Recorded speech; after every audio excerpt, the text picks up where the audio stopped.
दुख और निराशा के कई कारण होते हैं, लेकिन कई बार निराशा और दुख के पीछे का वो कारण इतना बड़ा हो जाता है कि जीवन की तमाम खुशियां उसमें कहीं गुम हो जाती हैं। यही हुआ था राजा दशरथ के साथ।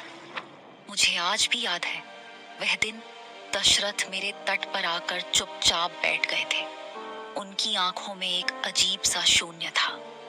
कुछ देर तक बस मेरी लहरों को देखते रहे, जैसे मेरे जल में अपना दर्द बहा देना चाहते हो।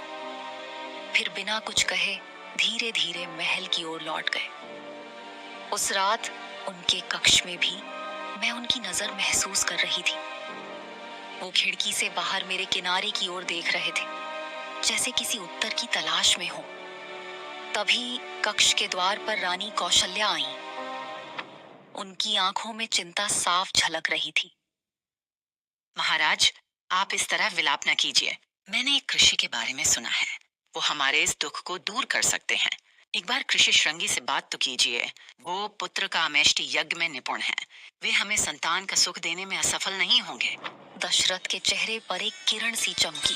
ये नाम सुनकर जैसे राजा दशरथ के अंधेरे कमरे में कोई दीपक जल गया हो, और उसी क्षण उन्होंने निश्चय कर लिया, अगली सुबह उनकी यात्रा ऋषि श्रृंगी के आश्रम की ओर होगी, और मैं फिर एक बार इस युग के एक बड़े अध्याय की साक्षी बनने वाली थी।